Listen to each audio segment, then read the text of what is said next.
ठंड में गरीब बहू के चटपटे छोले चावल। क्या कहा? लेकिन ऐसा कैसे हो सकता है? मेरे पति कहाँ गायब हो सकते हैं? हमारा बेटा तो सुबह सही सलामत काम पर गया था, लेकिन अचानक से ऐसा कैसे हो गया? नहीं, ऐसा नहीं हो सकता। अरे तुम दोनों खुद को संभालो, हमारे बच्चे को कुछ नहीं होगा, सब ठीक हो जाएगा। लेकिन कुछ तो था जो अभी परिवार वालों से छुपा हुआ था। सब जानने के लिए कहानी को शुरू से शुरू करते हैं। प्रीति चूल्हे पर चावल पका रही थी और वहीं दूसरी तरफ उसने कुकर में छोले उबाल कर रखे थे और दूसरे चूल्हे पर कढ़ाई में तेल डालकर उसमें प्याज, मिर्च, नमक और खूब सारे खड़े मसाले डालकर छौंक लगाया था। उसके बाद उसने उबले हुए छोले डालकर वो उसे भी पकाने के लिए रख देती है। खाना बनने के बाद चलो, सबका खाना बन गया है, खाना खाने आ जाओ। प्रीति ने सभी के लिए खाने में छोले चावल बनाए थे और सब खाना खाने वहां पर आ जाते हैं। छोले चावल की तो बहुत ही अच्छी खुशबू आ रही है। हाँ बिल्कुल, मम्मी के हाथ के तो छोले चावल मुझे बहुत पसंद है। मम्मी सिर्फ हमें ही नहीं, हमारे स्कूल में सभी को आपके हाथ के छोले चावल बहुत अच्छे लगते हैं। इसीलिए आप हमें लंच में थोड़े एक्स्ट्रा छोले चावल दे देना ताकि सब खा सके, क्योंकि जब हम छोले चावल लेकर जाते हैं तो हमें खाने का मौका ही नहीं मिलता, सब जल्दी से खत्म हो जाते हैं। अच्छा मेरी बच्ची, ठीक है, तुम चिंता मत करो, मैं तुम्हें एक्स्ट्रा दे दूंगी। हाँ, इसीलिए अब सब चुपचाप होकर खाना खा लो। खाना खाते वक्त ज्यादा बातें नहीं करनी चाहिए। इस तरह पूरा परिवार नाश्ता करता है और उसके बाद रोहन बच्चों को लेकर स्कूल की तरफ जाता है। सभी बात करते हुए जा रहे थे और थोड़ी देर बाद स्कूल के गेट पर, अच्छा ठीक है, तुम दोनों स्कूल में अच्छे से पढ़ाई करना और जैकेट मत उतारना, हाँ सर्दी है। लेकिन पापा अभी उतनी सर्दी नहीं है। इतना कहकर दोनों बच्चे वहां से चले जाते हैं और रोहन भी अपने काम पर जा रहा था। फिलहाल तो मेरी जिंदगी में और भी बहुत मुसीबतें हैं, पता नहीं मेरी जिंदगी से ये सस्पेंस पीछा कब छोड़ेगा। उसके बाद रोहन अपने काम पर पहुंच जाता है। वो एक फूड कंपनी में काम करता था। पहले तो रोहन वहां का एक नॉर्मल एम्प्लॉय था, लेकिन उसका प्रमोशन होने के बाद वो मैनेजर बन जाता है। फ्री टाइम में जब वो अपने दोस्त के साथ था तो उसका फोन बजने लगता है। पहले तो रोहन इग्नोर करता है, लेकिन बार बार उसके पास कॉल आती है। क्या बात है, फोन उठा लो, कुछ अर्जेंट लग रहा है। अरे उसी बला का फोन है। लगता है तुम्हारी समस्या अब तक हल नहीं हुई। अरे बिल्कुल नहीं, ऐसे कैसे समस्या हल हो सकती है? इतना छोटा सा मामला नहीं है, ये सब चक्कर बहुत बड़े होते हैं। हाँ, चलो काम करते हैं। वहीं दूसरी तरफ बच्चे लंच में, अरे वाह, आज फिर तुम्हारे लंच से बहुत अच्छी खुशबू आ रही है। आज फिर तुम्हारी मम्मी ने छोले चावल बनाए हैं। हाँ बिल्कुल, हमारी मम्मी ने आज हमारे लिए छोले चावल बनाए हैं, इसीलिए हम तुम सबके लिए भी थोड़ा एक्स्ट्रा लेकर आए हैं। हाँ चलो सब मिलकर खाते हैं। तुम दोनों सच में बहुत अच्छे दोस्त हो, खुद भी अच्छा खाना खाते हो और हमें भी खिलाते हो। तुम्हारी मम्मी के जितने अच्छे छोले चावल कोई नहीं बना सकता, सबसे बेस्ट होते हैं। उसके बाद सभी बच्चे मिलकर लंच करते हैं। इस तरह दिन गुजर रहे थे। एक दिन सुबह जब रोहन बच्चों को स्कूल छोड़ने जा रहा था, पापा आज आप हमारे लिए आइसक्रीम लेकर आना। ऐसे मौसम में भी तुम्हें आइसक्रीम खानी है? हाँ पापा, हमें खानी है। अभी सर्दी कम हो गई, आप प्लीज हमारे लिए आज आइसक्रीम ले आना। अच्छा बाबा, ठीक है, ले आऊंगा। वहीं दूसरी तरफ घर पर प्रीति जब घर का काम कर रही थी तब वो उनकी एक पड़ोसन मिठाई का डिब्बा लेकर आती है। अरे बताओ शांति और प्रीति, तुम दोनों कैसी हो? हम बिल्कुल ठीक है आंटी जी, आप बताइए कैसी हैं? मैं भी बिल्कुल ठीक हूँ। देखो मैं तुम्हारे लिए मिठाई लेकर आई हूँ। अरे वाह, आज तो तुम मिठाई लेकर आई हो, भला किस खुशी में बताओ तो? मेरे बेटे का रिश्ता तय हो गया है, बस अब जल्दी से अच्छा शुभ मुहूर्त देखकर उसकी शादी करेंगे। हाँ सच में, ये तो बहुत अच्छी बात है, तुम्हें बधाई हो। आपको बहुत बहुत बधाई हो आंटी जी। मैं अभी आपके लिए चाय नाश्ता लेकर आती हूँ। शांति और शीला बात कर रही थी तब प्रीति उनके लिए चाय नाश्ता लेकर आती है। अभी बहुत सारी तैयारी करनी है, घर में पेंट करना है, सब कुछ करना है, और अभी हम पेंट करवाएंगे तो तुम भी करवा लेना, सब काम साथ हो जाएगा। हम अभी नहीं करवा पाएंगे, अभी बिल्कुल भी बजट नहीं है। वैसे एक बात बताओ शांति, तुम्हारे बेटे को भी मैनेजर बने हुए 2 साल हो गए और मेरा बेटा तो उसके बाद मैनेजर बना था, लेकिन फिर भी तुम्हारे घर में कभी तंगी खत्म ही नहीं होती, जबकि तुम्हारा बेटा तो और भी अच्छी कंपनी में काम करता है। तुम्हारा पैसा जाता कहाँ है? या तुम हमें उल्लू बनाती हो? हम भला तुम्हें उल्लू क्यों बनाएंगे? अब इतने खर्चे हैं और भी बहुत चीजें होती हैं। बातचीत करने के बाद शीला अपने घर चली जाती है और शाम को जब रोहन घर आता है तो वो बच्चों के लिए आइसक्रीम लेकर आता है। आइसक्रीम देखकर दोनों बच्चे खुश हो जाते हैं। ये पापा आइसक्रीम लेकर आए हैं। आप बहुत अच्छे हो पापा। हाँ वो तो मैं हूँ। आपको इन दोनों के लिए आइसक्रीम लाने की क्या जरूरत थी? आपको पता है ना, सर्दी हो रही है और अभी भले ही ज्यादा सर्दी नहीं है लेकिन मौसम खराब रहता है। सुबह शाम की तो ठंड है, बच्चों को नुकसान कर सकती है। अरे तुम चिंता मत करो, बच्चों के ऊपर इतनी पाबंदी लगानी अच्छी नहीं होती। उसके बाद सभी साथ मिलकर खाना खाने बैठ जाते हैं। रोहन का फोन रिंग कर रहा था और जब रोहन फोन देखता है, हे भगवान, बार बार फोन क्यों आता है इसका। रोहन साइड बटन से फोन साइलेंट करके वापस रख देता है, लेकिन फिर से उसका फोन बज रहा था और रोहन बार बार फोन इग्नोर कर रहा था। अरे बेटा, क्या बात है? तुम बार बार फोन को इस तरह क्यों देख रहे हो? लगता है कुछ अर्जेंट कॉल होगी, तुम्हें फोन उठा लेना चाहिए। अरे नहीं नहीं पापा, ऐसा कुछ भी नहीं है। अर्जेंट कॉल नहीं है, बस पवन है ना, मुझे जबरदस्ती पार्टी में जाने के लिए कह रहा है, इसलिए मैं उसका फोन नहीं उठा रहा। इस तरह सभी इस बात को साइड हटा देते हैं और खाना खाने के बाद सब सो जाते हैं। अगले दिन सुबह रिया भी तैयार होकर कॉलेज जाती है और वहां जाने के बाद उसे पता चलता है कि तुम्हें पता है हमारी कॉलेज की ट्रिप जा रही है, बहुत ही सुंदर जगह हमें घुमाने ले जा रहे हैं। प्रॉपर 4-5 दिन का टूर जा रहा है। ये बात सुनकर रिया उदास हो जाती है। लेकिन इन सब का क्या फायदा, हम तो वहां पर नहीं जा सकते। हमारे पास तो इतने पैसे नहीं है कि हम घूमने आराम से जा सके। हमारे घर वाले हमें पढ़ा लिखा रहे हैं, वही हमारे लिए बहुत बड़ी बात है। उसके अलावा हम और खर्चों के बारे में घर पर बात नहीं कर सकते। हमारी जिंदगी में इतना सुकून और इतनी खुशी कहाँ है।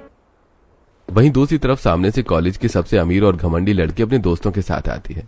हाँ तो रिया और नेहा, तुम दोनों ने क्या सोचा है? क्या तुम कॉलेज ट्रिप पर जा रही हो?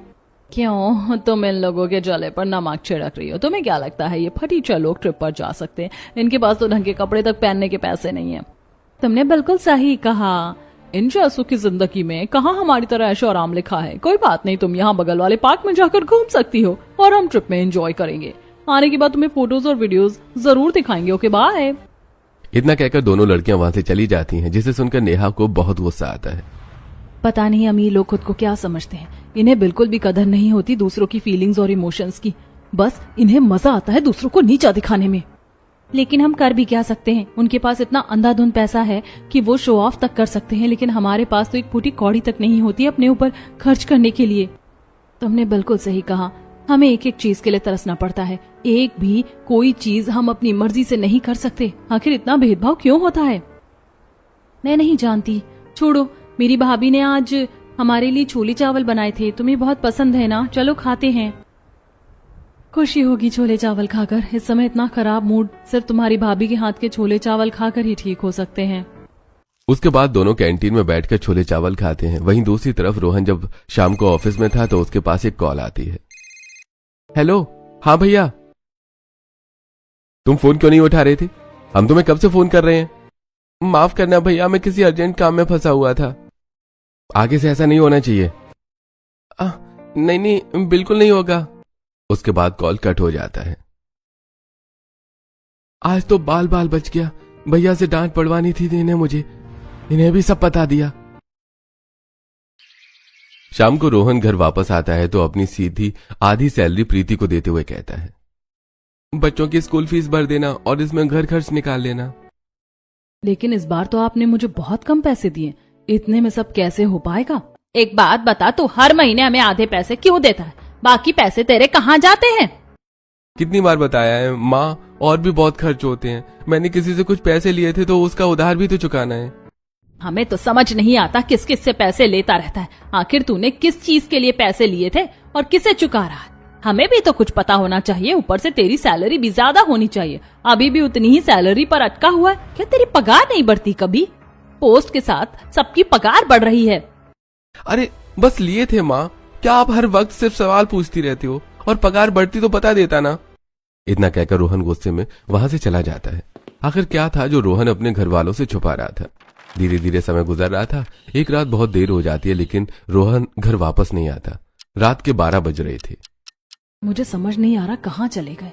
उनका फोन भी नहीं लग रहा है। अब तो मेरा भी कलेजा मुंह को आ रहा है, पता नहीं कहाँ चला गया। इतनी देर हो गई है, अब तक घर नहीं आया। पवन को भी इस बारे में कुछ नहीं पता। दोनों पहले ही साथ में ऑफिस से निकल गए थे। अरे अगर उस गधे को कहीं जाना था तो पहले बताकर जाना चाहिए था। इस तरह अचानक कहाँ गायब हो गया? कोई बात नहीं, आप सब परेशान मत होइए, भैया जल्दी ही आ जाएंगे। पूरी रात बीत जाती है और अब सब रोहन का इंतजार करते हैं लेकिन वो वापस नहीं आता। और अगले दिन सुबह पुलिस स्टेशन जाकर रोहन की गुमशुदगी की रिपोर्ट लिखवा दी जाती है। प्लीज इंस्पेक्टर साहब, हमारे बेटे को ढूंढ निकालिए। हमने हर जगह पूछ लिया पर वो कहीं पर भी नहीं है। ठीक है, हम उन्हें ढूंढने की कोशिश करेंगे। हमने रिपोर्ट लिख ली है, अब आप घर जाइए। जो भी पता चलेगा हम आपको बता देंगे। इस तरह परिवार में अचानक से गमों के बादल छा जाते हैं। सभी का रो रो कर बुरा हाल हो जाता है। पूरा हफ्ता बीत जाता है लेकिन रोहन का कहीं अता पता नहीं था। पता नहीं मेरा बच्चा कहाँ होगा, किस हाल में होगा। ठीक है अभी या नहीं, 1 हफ्ता हो गया लेकिन कुछ पता नहीं कहाँ है। मुझे भी बहुत चिंता हो रही है। अचानक से ऐसे कैसे हो गया? अब तक हमें कोई सुराग भी नहीं मिल रहा।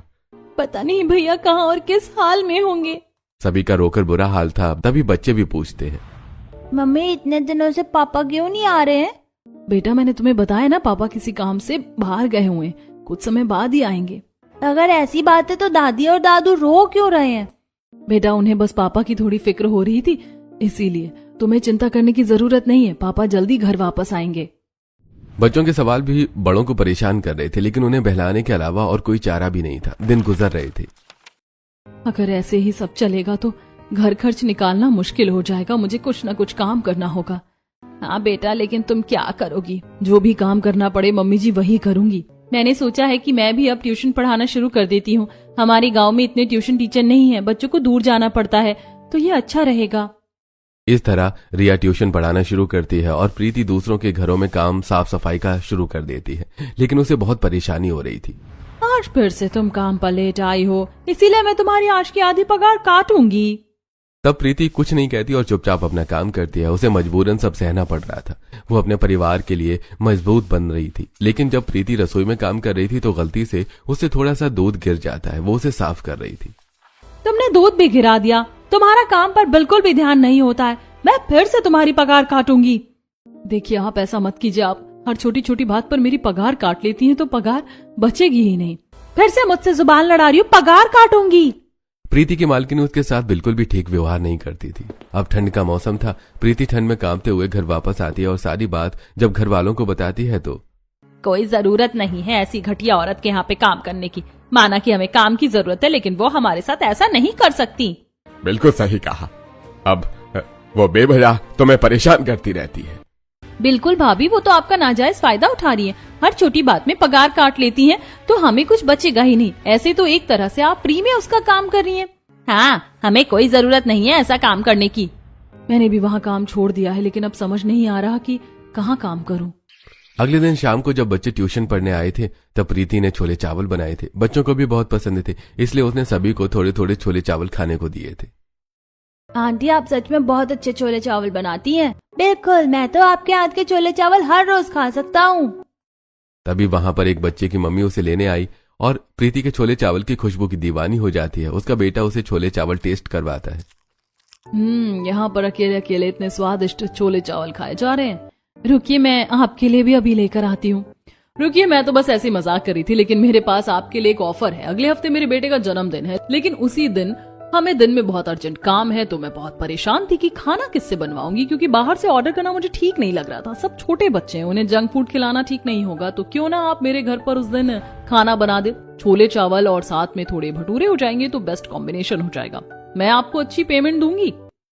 फर्स्ट ऑर्डर मिलने पर प्रीति थोड़ी कंफ्यूज हो जाती है। तब रिया एक्साइटेड होकर, हाँ बिल्कुल, हम ऐसा जरूर कर सकते हैं। इस तरह प्रीति को फर्स्ट ऑर्डर मिल गया था। शाम को बच्चे ट्यूशन पढ़कर जब वहां से चले जाते हैं और सभी रात को बैठकर खाना खा रहे थे तो भाभी मैं सोच रही हूँ कि आप अपना खुद का बिजनेस कर लो। आपको फर्स्ट ऑर्डर मिला है, उसके बाद आप अपना खुद का ठेला भी लगा सकती हो। शादी, बर्थडे या किसी भी छोटे मोटे फंक्शन में आप खाना बना सकती हो। आप तो वैसे भी हर तरह का खाना स्वादिष्ट बनाती हो, लेकिन आपको सबसे पहले पहचान आपके छोले चावल ने दिलवाई है। मुझे भी ये आइडिया अच्छा लग रहा है। दोस्तों के यहाँ जलील होकर काम करने से तो बहुत अच्छा है ये। हाँ, मैं घर पर एक छोटा सा बोर्ड बनवा कर रखूंगी और सभी जानकारों को बोलूंगी कि कभी भी कहीं पर भी ऐसे काम की जरूरत है तो मुझे कांटेक्ट करें। इस तरह प्रीति सबसे पहले अपना फर्स्ट ऑर्डर कंप्लीट करती है। वो उस बच्चे को बर्थडे पार्टी में छोले चावल और भटूरे बनाती है।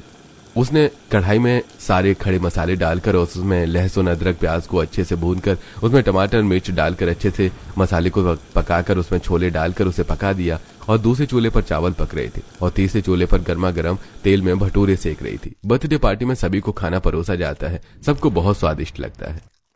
सच में आपने तो कमाल कर दिया, बर्थडे में जान ला दी। मेरे पास आपके लिए दूसरा ऑर्डर भी है, लेकिन वो अगले महीने। मैं उन्हें आपका नंबर दे दूंगी, वो आपको सारी डिटेल बता देंगी। जी शुक्रिया। फर्स्ट ऑर्डर कंप्लीट करने पर प्रीति को बहुत खुशी होती है और अब वो अपना छोले चावल का ठेला लगाना भी शुरू कर देती है। उसका ये काम बहुत अच्छा चल रहा था। छोले चावल लो, गर्मा गर्म छोले चावल, एक बार खाओगे तो बार बार खाते रह जाओगे। उसके पास ग्राहक आना शुरू होते हैं। अरे सच में आपके छोले चावल तो बहुत ही स्वादिष्ट होते हैं, इन्हें खाकर मजा आ जाता है। और इसका दाम भी एकदम सस्ता मजबूत टिकाऊ है। आपके ठेले पर एकदम होटल से भी अच्छे छोले चावल मिल रहे हैं। सच में छोले में इतना अच्छा जायका आज तक नहीं देखा। इस तरह कोई भी प्रीति के हाथ के बने छोले चावल खाता तो बस तारीफ करता ही रह जाता था। एक तरफ प्रीति भी परिवार के लिए बहुत मेहनत कर रही थी। देर रात छोले चावल बेचने के बाद ठंड में कांपते हुए घर पहुंचती है। आज तो बहुत ठंडी हवा चल रही थी। रिया प्रीति के लिए गर्म पानी लेकर आती है। लीजिए भाभी, गर्म पानी पी लीजिए, आपको आराम मिलेगा। प्रीति गर्म पानी पी लेती है। और क्या इंस्पेक्टर ने कुछ खबर दी? उन्हें कुछ पता चला? नहीं बेटा, अभी तक उन्हें कुछ नहीं पता चला। मुझे तो कुछ समझ में नहीं आ रहा वो लोग क्या कर रहे हैं। पूरे 2 महीने हो गए हैं, लेकिन अब तक कोई सुराग नहीं मिला। आज तो बच्चे भी रोने लगे थे और अपने पापा को ही याद कर रहे थे। बड़ी मुश्किल से उन्हें चुप करवा कर बहला कर सुलाया है। बच्चे तो बच्चे, आखिर कब तक अपने पापा के बारे में नहीं पूछेंगे। लेकिन उन बेचारों को नहीं पता कि उनके पापा पता नहीं कहाँ चले गए। हमें ढूंढने से भी नहीं मिल रहे, पता नहीं कब मिलेंगे। मुझसे और बर्दाश्त नहीं हो रहा, पता नहीं किस हाल में होंगे। अब तक प्रीति थोड़ा मजबूत बनकर हिम्मत से काम ले रही थी, लेकिन आज उसके भी सब्र का बांध टूट जाता है और वो फूट फूट कर रो रही थी। बस मेरी बच्ची शांत हो जाओ, हम तुम्हारा दुख समझ सकते हैं। काश सब जल्दी ठीक हो जाए। रात को सब सो जाते हैं, लेकिन उसे नींद नहीं आती। वो अपना फोन लेकर बाहर आंगन में टहल रही थी। बार बार रोहन के फोन पर कॉल करने का ट्राई करती है। हमेशा फोन बंद आता था, लेकिन आज रिंग जाती है। आज तो फोन मिल गया, लगता है मेरी आज उनसे बात हो जाएगी। 1-2 बार कॉल करने पर कोई कॉल नहीं उठाता, लेकिन बार बार कॉल करने पर एक लड़की कॉल उठाती है। हेलो हेलो हेलो, रोहन जी, क्या यहाँ पर रोहन जी हैं? दरअसल ये फोन रोहन जी का है। इससे पहले कि आगे बात हो पाती कॉल कट हो जाता है। ओहो, फोन स्विच ऑफ हो गया। पता नहीं किसका फोन था और बार बार रोहन से बात करने को क्यों कह रही थी। पता नहीं कौन है ये रोहन, लगता है गलती से फोन मिल गया होगा। वहीं दूसरी तरफ प्रीति दोबारा कॉल ट्राई करती है, लेकिन इस बार फोन बंद आता है। तब तारों से भरे आसमान को देखते हुए प्रीति कहती है, पता नहीं आप कहाँ चले गए, जल्दी से हमारे पास आ जाइए। आपका परिवार आपका बेसब्री से इंतजार कर रहा है। इस तरह प्रीति और सभी बहुत परेशान हो रहे थे। देखते ही देखते समय गुजर जाता है और पूरे 3 महीने बाद एक दिन रोहन अपने ऑफिस में जॉब कर रहा था। चलो सारा काम खत्म हो गया है। उसका दोस्त उसके केबिन में आता है। चल यार, कब तक यहाँ पर बैठकर काम करता रहेगा? पार्टी के लिए हमें लेट हो रहा है। हाँ चल चलते हैं। काम खत्म करने के बाद दोनों पार्टी करने जाते हैं। तभी रोहन का फोन बजने लगता है। क्या हुआ? किसका कॉल है? अरे कुछ नहीं, मेरी पत्नी का कॉल है। मुझे यहाँ कहाँ अकेला छोड़ती है यार, थोड़ी देर बाद घर चलेंगे। वहीं दूसरी तरफ एक शाम रिया बच्चों को ट्यूशन पढ़ा रही थी। बच्चों, जरा अच्छी सी पढ़ाई पर ध्यान दो। तुम्हारे फाइनल एग्जाम्स चल रहे हैं और तुम्हें है कि बस हर वक्त बातें ही करनी होती हैं। लेकिन मैम अभी होली भी तो आ रही है, हम बस उसी के बारे में बात कर रहे थे। होली के बारे में बाद में बात करना। चलो मुझे सब हिंदी में होली के ऊपर ऐसे लिखकर दिखाओ। सब बच्चे अच्छे से काम कर रहे थे और तभी वहां पर प्रीति खुश होकर एक चेक लेकर आती है। तुम्हें पता है रिया, एक बहुत अच्छी गुड न्यूज है। आपकी खुशी को देखकर तो लग रहा है कि बहुत अच्छी न्यूज है। हमें एक बहुत बड़ा ऑर्डर मिला है और एडवांस पेमेंट मिल गई है। वहाँ हमें खाना बनाना है। अब हम डिटेक्टिव के पास जा सकते हैं। क्या वो मेरे बेटे को सच में ढूंढ पाएगा? इतने महीने हो गए हैं। उम्मीद तो है मम्मी जी, एक बार ट्राई तो करना ही चाहिए। कहते हैं वो शहर का सबसे अच्छा डिटेक्टिव है। पैसे लेकर दोनों उसे डिटेक्टिव के पास जाती हैं। चिंता मत कीजिए, हम उन्हें ढूंढने की पूरी कोशिश करेंगे। प्रीति ने बड़ी मेहनत से डिटेक्टिव को देने के लिए पैसे इकट्ठे किए थे। उसका अब छोले चावल का बिजनेस बहुत अच्छा चल रहा था, लेकिन उसे किसी भी हाल में रोहन को ढूंढना था। बेटा, मुझे नहीं लगता अब रोहन आएगा। मैं हर संभव प्रयास करना चाहती हूँ। मुझे यकीन है आंटी जी वो जरूर आएंगे। मुझे भी यकीन है मेरा बेटा सही सलामत है। ठीक है, मैं चलती हूँ, तुम दोनों अपना ध्यान रखना। वहीं दूसरी तरफ रोहन को यह बात पता चल जाती है। क्या कहा? उन्होंने मेरे लिए डिटेक्टिव हायर कर दिया। मैं तुम्हें जैसा कहता हूं वैसा करो। मेरा सारा सामान ले जाकर उन्हें देना और वही कहना। कुछ दिन बाद एक आदमी रोहन का सारा सामान लेकर प्रीति के घर जाता है। तो आप डिटेक्टिव के पार्टनर हैं और कंपनी ने आपको यहाँ भेजा है, तो बताइए क्या पता चला आपको? देखिए, ये आपके लिए बहुत दर्दनाक खबर हो सकती है, लेकिन ये शर्ट आपके पति की है और इसके साथ वो सारा सामान है जो आखिरी बार वो साथ लेकर गई थी। शर्ट बुरी तरह से खून से लथपथ है। यह हमें जंगल के पास मिली है। पता चलता है कि आपके पति को जंगली जानवर ने खा लिया। ये खबर सभी के दिल को दहला देने वाली थी और कोई भी खुद को नहीं संभाल पाता। सबका रो रो कर बुरा हाल हो जाता है। अगले कई दिनों तक हर कोई एक गहरे सदमे में पहुंच जाता है। अब तो मेरा मन नहीं करता खुद भी जीने का। मेरे बच्चे के साथ इतना सब कुछ हो गया, आखिर उसके साथ ऐसा क्यों हुआ?